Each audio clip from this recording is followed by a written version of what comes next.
Bismillahirrahmanirrahim. Alhamdulillahilladzi hadana lil imani wal islam. Asyhadu an la ilaha illallah wahdahu la syarikalah al malikul alam. Wa asyhadu anna sayyidana Muhammadan abduhu wa rasuluhu sayyidul anam. Allahumma salli wa sallim wa barik ala sayyidina wa habibina Muhammad wa ala alihi wa sahbihi wa man tabi'ahum bi ihsan ila yaumiddin, amma ba'd.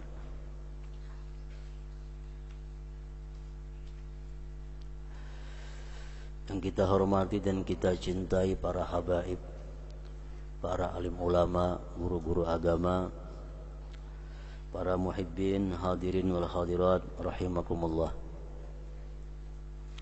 Puji syukur selalu kita haturkan kehadirat Allah Subhanahu wa ta'ala atas karunia, taufik, hidayah dan inayah yang selalu diberikan kepada kita. Dan juga tidak lupa kita haturkan salawat dan salam keharibaan junjungan kita Nabi besar Muhammad sallallahu alaihi wasallam dan kepada seluruh keluarga, para sahabat, zurriyat dan pengikut beliau. Para muhibbin rahimakumullah, yang ke-33 daripada surah dalam Al-Quran. Ats-tsalisu was-salasun min suwaril Quran, suratul Ahzab. Yang ke-33 dari surah Al-Quran adalah surat Al-Ahzab. Madaniyatun, surat Al-Ahzab ini diturunkan di Madinah. Wa ayatuha thalathun wa sab'un, ayat-ayatnya berjumlah 73 ayat. Al-Ahzab artinya adalah perhimpunan bangsa-bangsa, perhimpunan suku-suku. Maksudnya adalah berhimpunnya, bersekutunya bangsa Quraisy, bangsa Nadir, bangsa Murrah dan bangsa-bangsa yang lain untuk menyerang kota Madinah Al-Munawwarah, memerangi Rasulullah sallallahu alaihi wasallam dan kaum muslimin. Berhimpun bangsa-bangsa kufar, ada Yahudi, ada penyembah berhala, bersatu sepakat untuk menyerbu kota Madinah, menghabiskan kaum muslimin dan Rasulullah sallallahu alaihi wasallam. Dari perkumpulan kelompok-kelompok tersebut terhimpun kurang lebih 12.000 tentara. Kurang lebih 12.000 tentara yang siap untuk mendatangi, menyerang kota Madinah.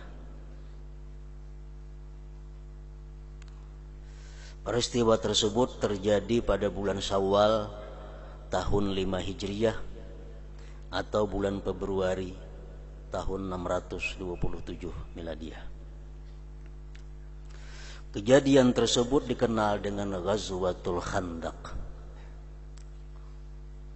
peperangan Al-Khandaq namanya.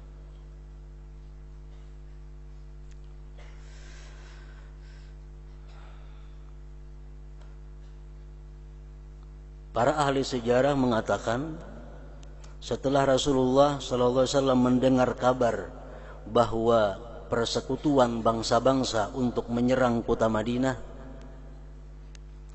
maka beliau mengumpulkan pasukan-pasukan muslim mujahid fi sabilillah. Terkumpul 3.000 pasukan, 3.000 kaum muslimin menghadapi 12.000 tentara Ahzab.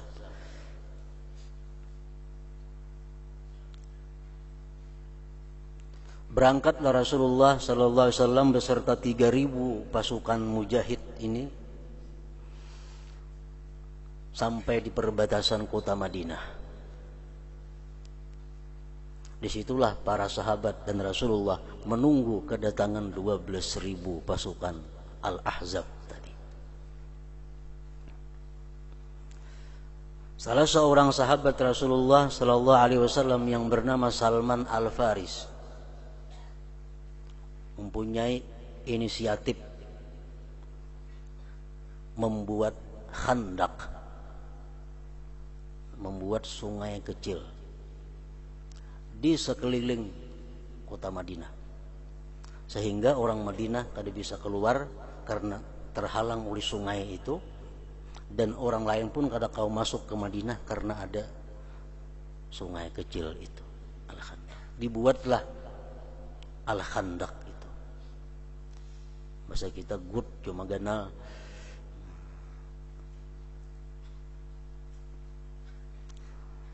Di bagian dalam gut, disitulah Rasulullah sallallahu alaihi wasallam beserta sahabat menunggu kedatangan 12.000 pasukan tadi. Begitu sampai di perbatasan kota Madinah, pasukan yang 12.000 Al-Ahzab, orang-orang kafir ini, mereka melihat ada gut. Oh, ini berbahaya, kata Abu Sufyan. Abu Sufyan adalah panglima perangnya Al-Ahzab itu. Ini kalau salah-salah kita bisa mati semuaan masuk dalam gut sini. Akhirnya terjadi hanya perang jarak jauh, saling timbak menimbak dengan anak panah. Dalam peperangan itu terjadi 6 orang gugur sebagai syuhada daripada kaum muslimin, dan 3 orang daripada kaum kafir Al-Ahzab tadi. Kalah kita.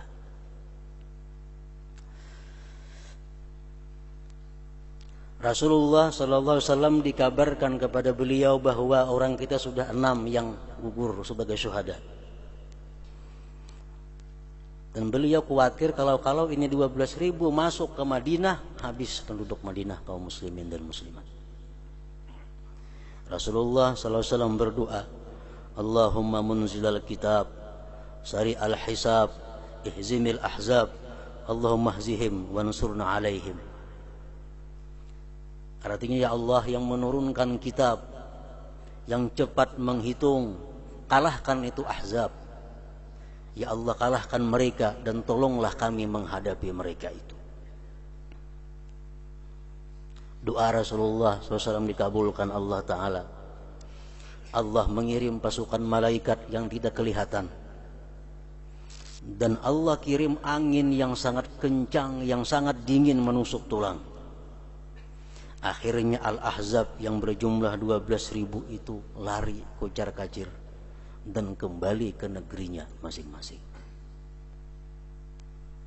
Firman Allah Subhanahu wa taala dalam surat Al-Ahzab ini ayat 9, فَأَرْسَلْنَا عَلَيْهِمْ رِيحًا وَجُنُودًا لَمْ تَرَوْهَا وَكَانَ اللَّهُ بِمَا تَعْمَلُونَ بَصِيرًا. Firman Allah, kami kirim kepada mereka angin yang kencang dan tentara-tentara yang kalian tidak melihatnya, dan Allah sungguh mengetahui dengan apa yang kalian perbuat. Sehingga dalam peristiwa ini Rasulullah SAW dan kaum muslimin selamat daripada dikuasai oleh orang-orang kafir waktu itu.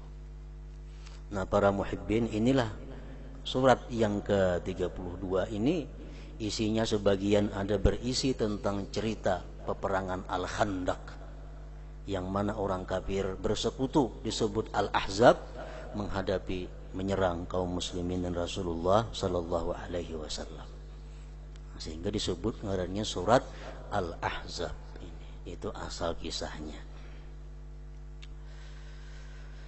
Para muhibbin rahimakumullah, di dalam surat Al-Ahzab ini sebagaimana surat yang lain banyak memberikan petunjuk, memberikan arahan kepada kita untuk menjalani hidup agar diridai oleh Allah Subhanahu wa taala.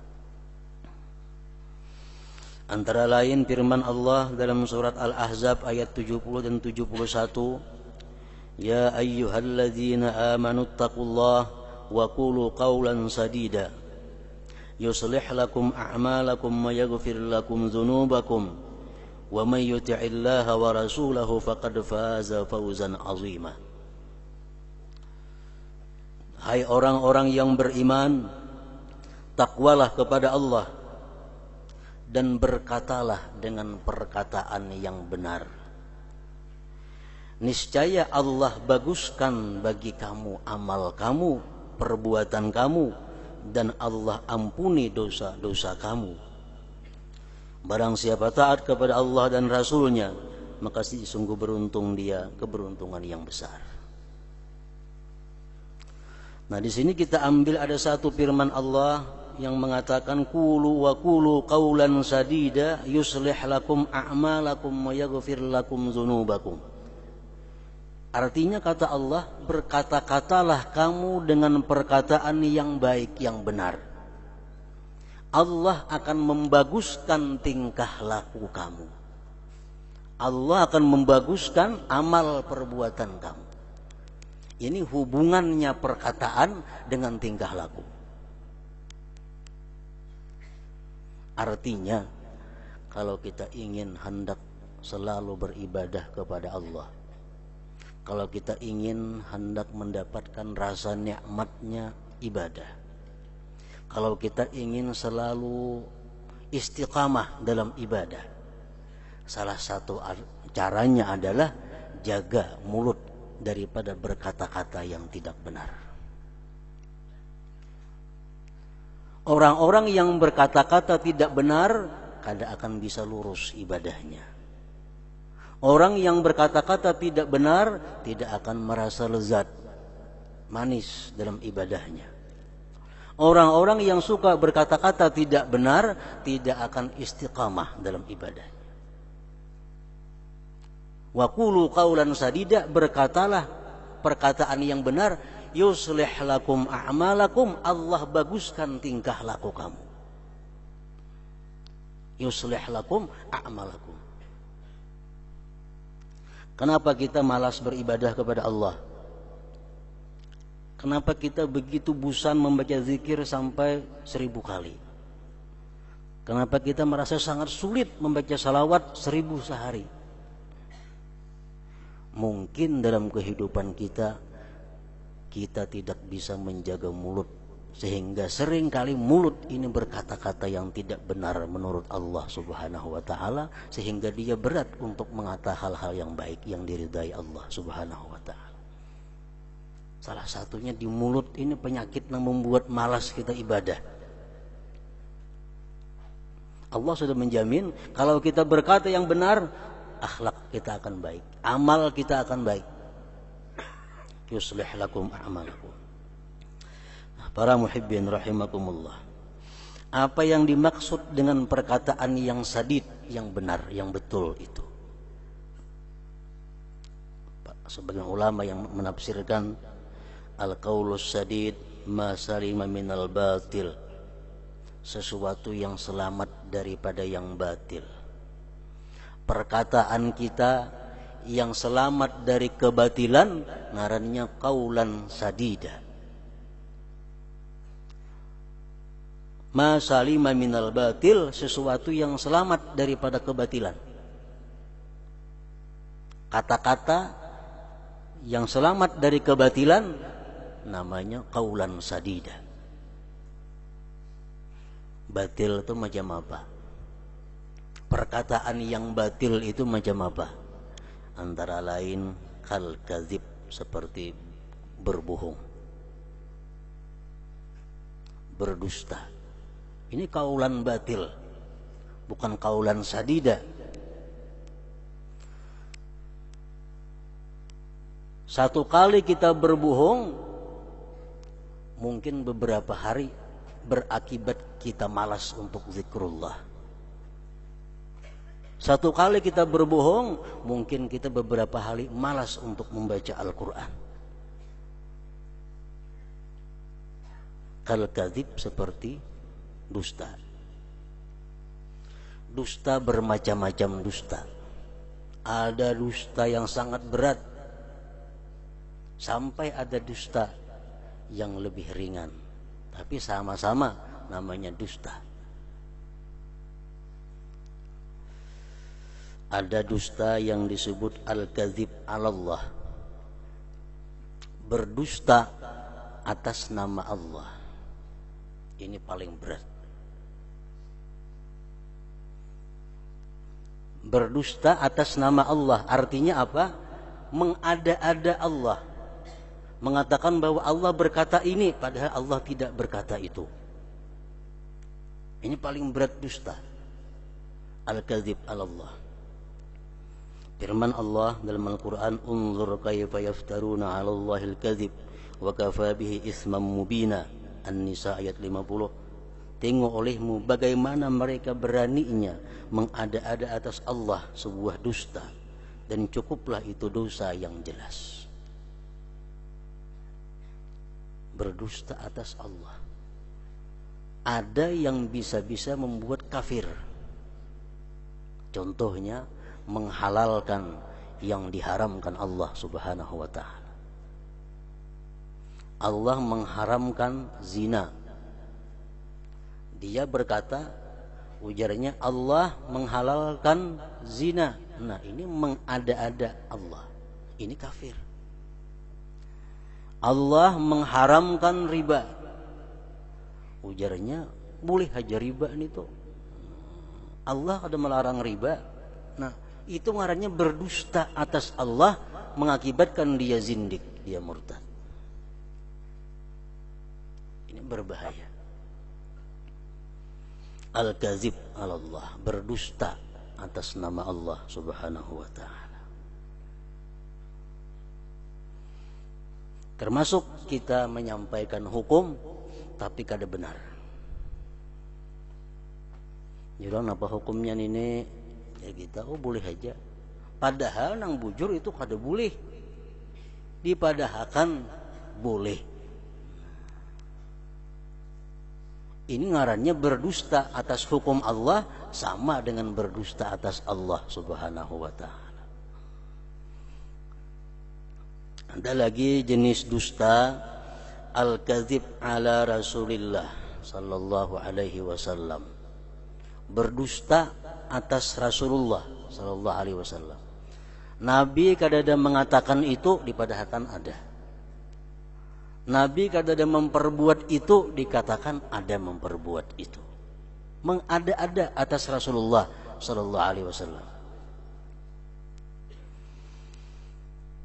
Rasulullah bersabda, "Man kadzaba alayya muta'ammidan falyatabawwa maq'adahu minan nar."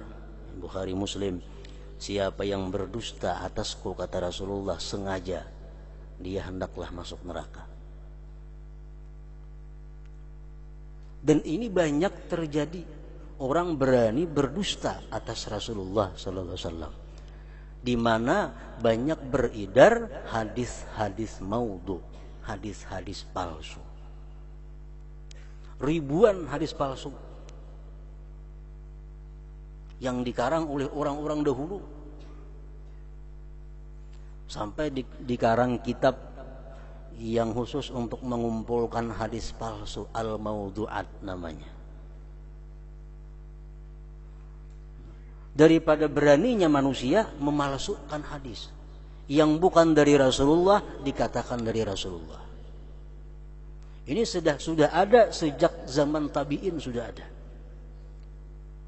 orang yang berani membuat hadis tapi dikatakan itu bikinan Rasulullah sallallahu alaihi wasallam.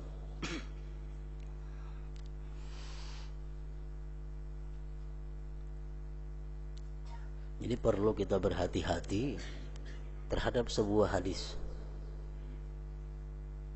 Kalau Quran kada kawa dipalsu, karena Quran sedikit dan Quran terpelihara, terdikti, dan Allah menjamin Quran tidak akan bisa dipalsukan. Seperti firman-Nya, inna nahnu nazzalna dzikra wa inna lahu lahafizun. Kami menurunkan Al-Quran, kata Allah, dan kami pelihara Quran. Itu kada bisa diganggu gugat, dipalsukan, ditambah, dikurang. Nah kalau hadis kada ada jaminan. Jadi kita waspada, hati-hati jangan sampai tertaguk hadis palsu, tak amalkan hadis palsu.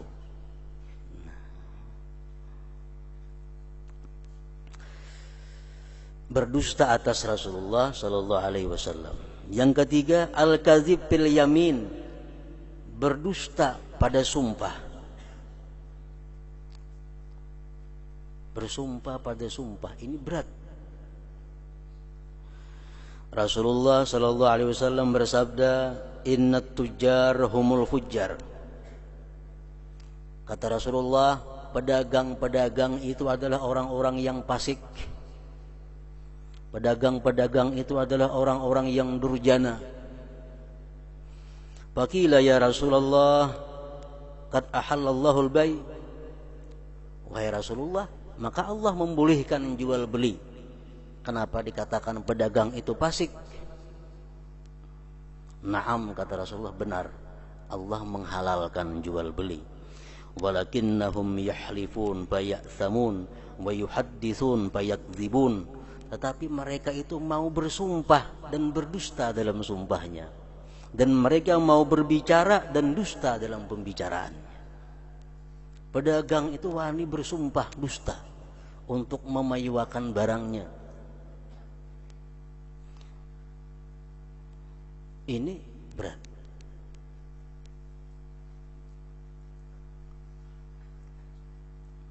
Hadis rawahul Hakim. Ada lagi dusta, al-kizbu lil khida',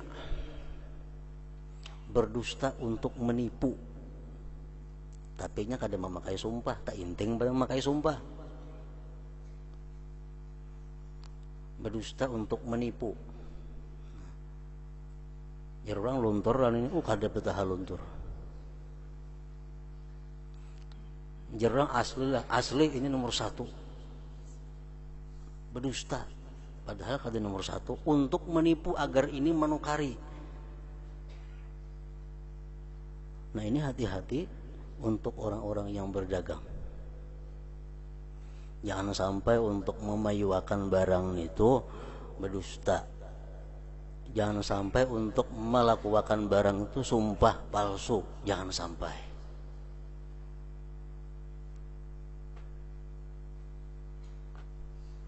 Para pedagang-pedagang khususnya hendaknya meyakini satu prinsip. Diyakini bujur-bujur, walaupun untuk seluruh umat, tapi khususnya para pedagang. Dalam bab ini, bab dagang misalnya, yaitu satu prinsip yang mengatakan ma qusima laka fahuwa yasilu ilaika wa ma la fala. Artinya, sesuatu yang dijatahkan Allah untuk engkau pasti sampai kepada engkau. Sesuatu yang memang tidak jatah engkau tidak akan sampai kepada engkau. Walaupun dirayu, dibujuk calon pembeli, tatapnya kada nukar. Walaupun bersumpah-sumpah, tatapnya kada nukar. Karena itu memang bukan jatah kita. Ma qusima laka fahuwa yasilu ilaika wa ma la fala. Ditulis di toko gana-gana itu.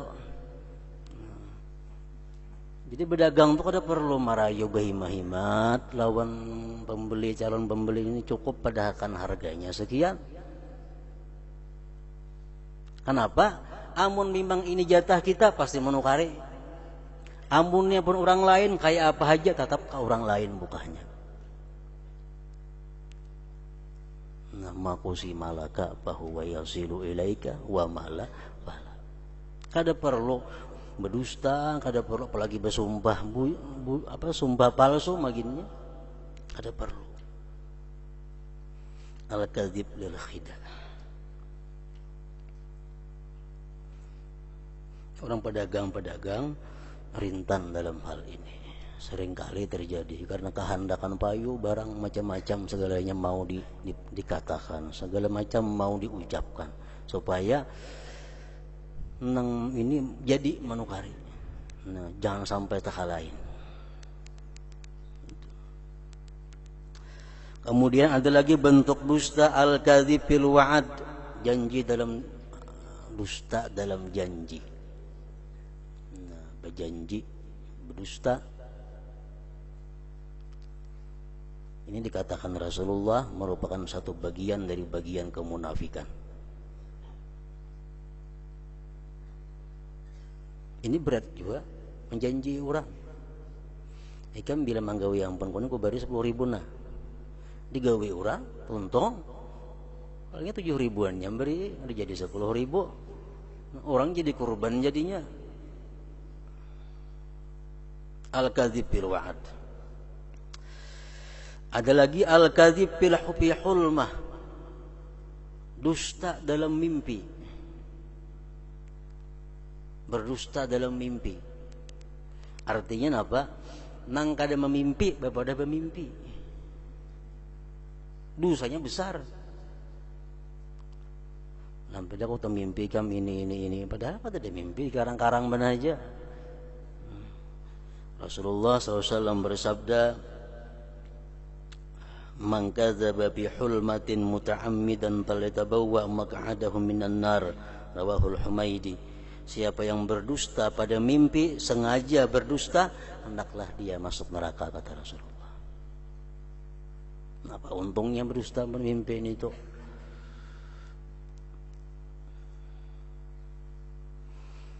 Ada lagi bentuk dusta al-kadzib li idhakin nas, berdusta untuk membuat orang tertawa. Berdusta untuk membuat orang tertawa. Artinya mau ulah kisah-kisah dusta, kan dikisahkan tertawaan orang. Dosanya besar. Dalam satu hadis disebutkan, wailun lilladzi yuhaddisu fayakdzibu liyudhika bihil qaum, wailun lahu rawahu Tirmidzi. Neraka kata Rasulullah bagi orang yang berbicara lalu berdusta untuk membuat hadirin tertawa. Celaka bagi dia, neraka bagi dia. 3 kali Rasulullah bilang neraka. Sekali kan sudah memberi takutan, apalagi 3 kali sendiri menyambat.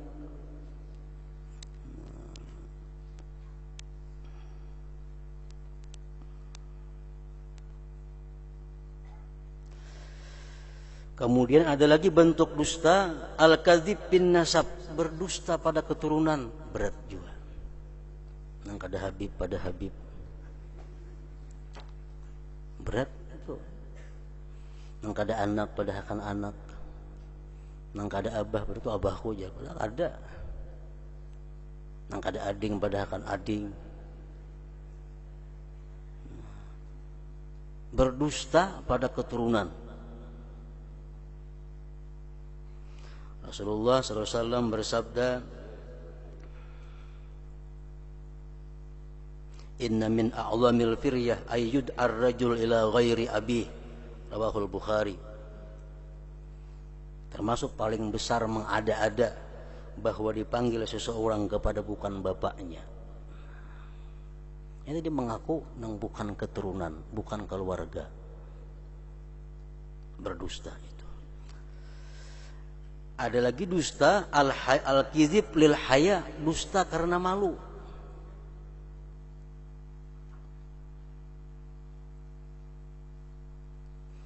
Jurang kan makan kah? Minum kah? Oh, dosa. Padahal perut lapar, haus. Cuma kada usah. Di hati hendak dimuntung bapada kada hendak karena supan.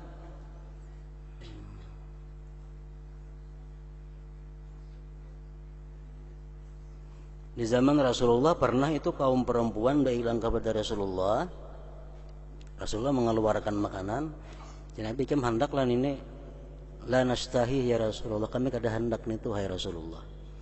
Lalu jar Nabi kita, la tajma'na ju'an wa kadhiba, jangan kalian himpunkan lapar dan dusta. Jangan kau kumpulkan lapar dan dusta.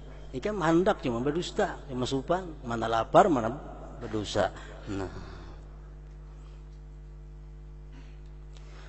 dusta yang manapun di antara sekian banyak contoh dusta-dusta tadi, itu bukan perkataan yang sadid, itu perkataan yang batil ngarannya.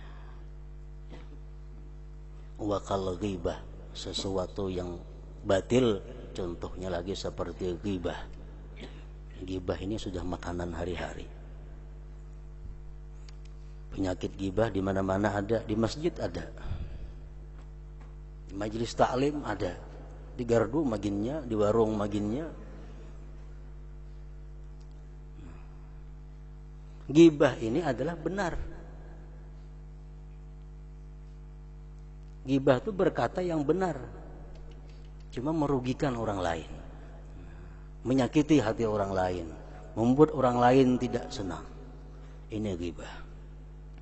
Rasulullah SAW bersabda, "Iyyakum wal ghibah, fa innal ghibata ashaddu minaz zina." Kata Rasulullah, aku waspadai kamu daripada ghibah, karena ghibah itu lebih berat daripada zina.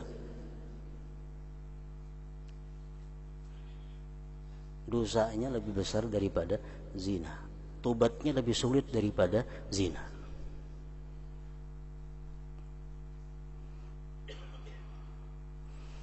Mulut yang berkata ghibah akan menyusahkan badan ibadah, akan mempermalas tubuh untuk melakukan ibadah. Wan namimah, seperti namimah, ini perkataan batil juga. Namimah, anjur atar. Rasulullah bersabda, menyampaikan hadis dari firman Allah Subhanahu wa taala yang berbunyi, ujar Tuhan, wa izzati wa jalali la yaskuni fiki samaniyatu nafarin minan nas. Ujar Tuhan, wahai surga, tidak bisa tinggal diam pada kamu 8 golongan dari manusia. 8 golongan ini tidak bisa diam di surga. La yaskunuki, tidak bisa tinggal di tempat ini, tidak bisa tinggal di tempat kamu wahai surga, mudminu khamrin, orang yang suka minum arak, pemabuk ada akan diizinkan menempati surga. Wala musirrun ala zina, orang yang suka berzina. Orang yang suka berzina, musirrun ala zina.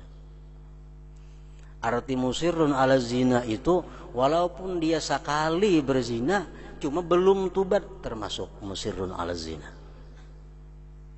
Nya pernah berzina sudah 30 tahun telah lalu, pernah berzina sekali, cuma sampai sekarang belum tobat, belum pernah menangis karena itu, belum pernah menyesal karena itu.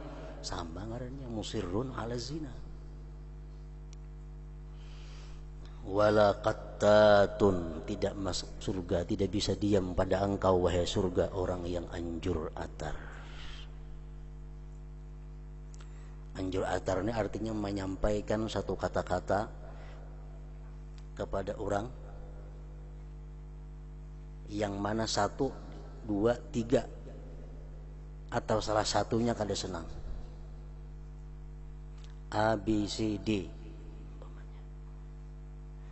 Ada orang menyampaikan pandir A kepada B, saya kada senang disampaikan itu, nah ngarannya namimah. Atau A kada senang disampaikan kepada B, namimah.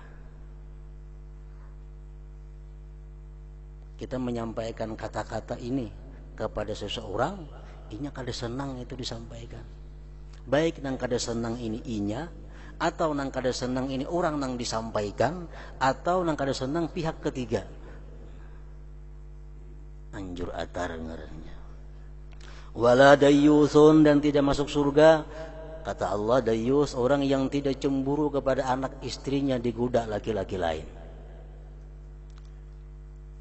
Bini seorang digoda orang takurihing, maulah kayak itu.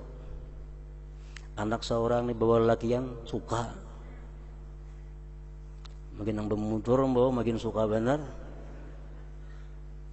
Dayyus ini Allah kadang beri akan masuk surga. Kada cemburu anak bini diganggu, digoda laki-laki. Wala syuratiyun, dan tidak masuk surga syurati. Artinya apa? Polisi.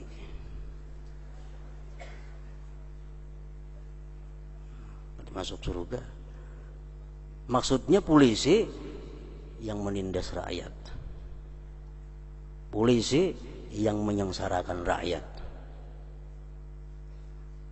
Kan sebenarnya polisi itu pengayom rakyat, polisi melayani rakyat, polisi mengamankan orang yang ketakutan, bukan menakutkan orang yang aman, nggak ada.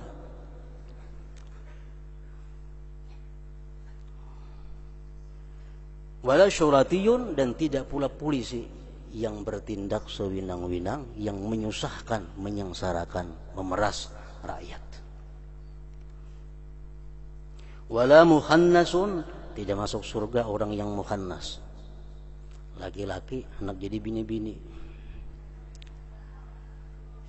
laki-laki anak jadi bini-bini, pakaian bini-bini, rambut kayak bini-bini, sandal bini-bini dipakai. Walakati urahim, dan tidak pula orang yang memutus hubungan keluarga. Yang kedelapan, walalladzi yaqulu alayya ahdullah illam af'al kadza wa kadza tsumma lam yafi bihi. Yang ketujuh, orang yang berkata bahwa aku berjanji dengan nama Allah bahwa aku akan berbuat sebaik-baiknya, tapi kada sebaik-baiknya.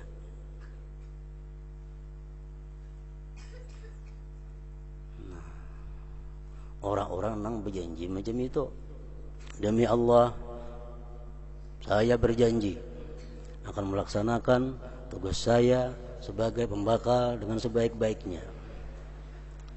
Andai kata pembakal dilantik macam itu, sekali jadi pembakal, kada tahu rakyat susah, kada tahu rakyat ngalih mencari minyak gas, termasuk dalam 8 golongan tadi.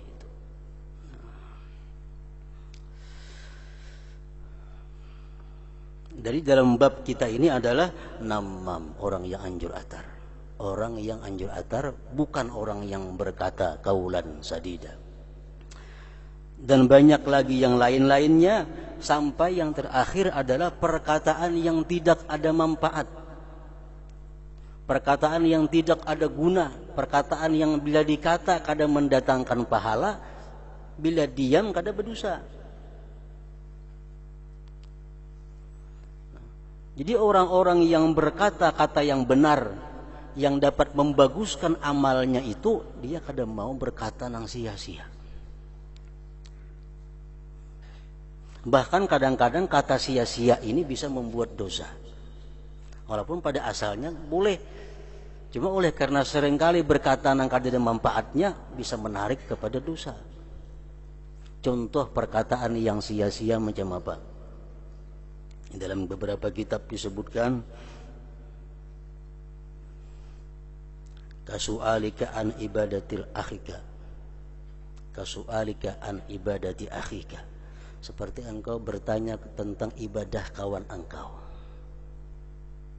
Ini pertanyaan, perkataan kita yang sangat sia-sia, namun bisa membahayakan kita.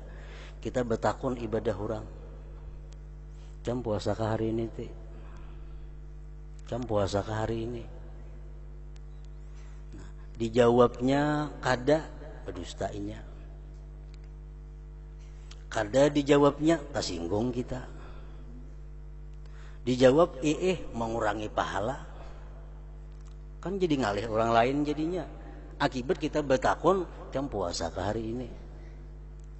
Jadi kita kada perlu, kada disuruh, kada berpahala menakuni itu.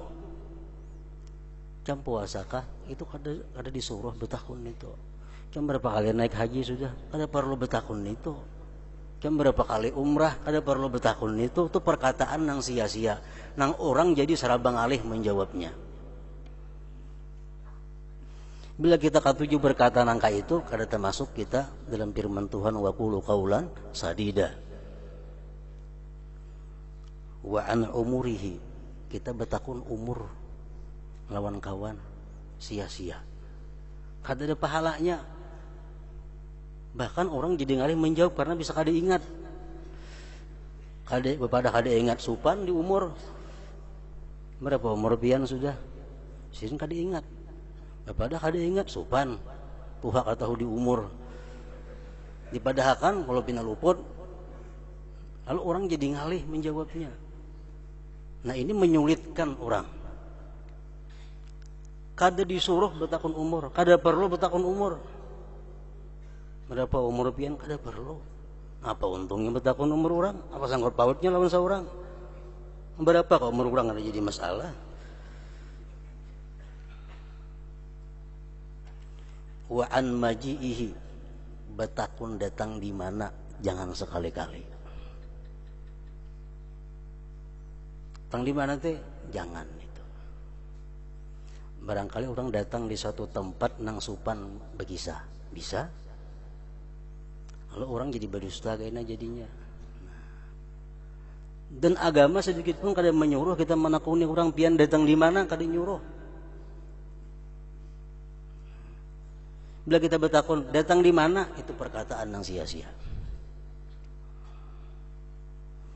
Wa an thamani silatihi, bertakun harga barang orang.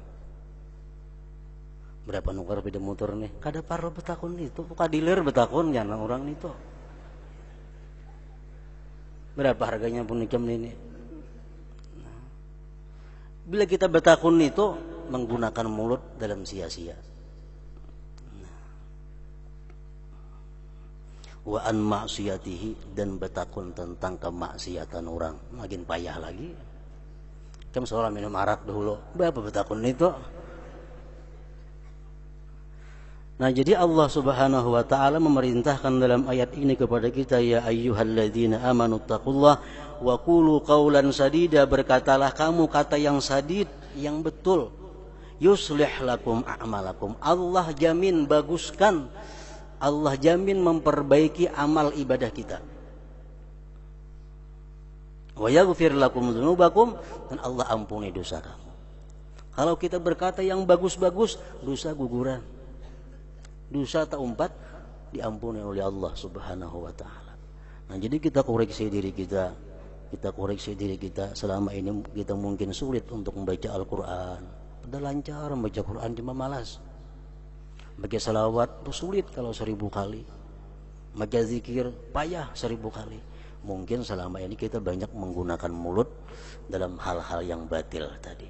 Mulai dari dusta sampai perkataan yang sia-sia tadi. Di situ dulu. Ila hadratin Nabi sallallahu alaihi wasallam, al-Fatihah.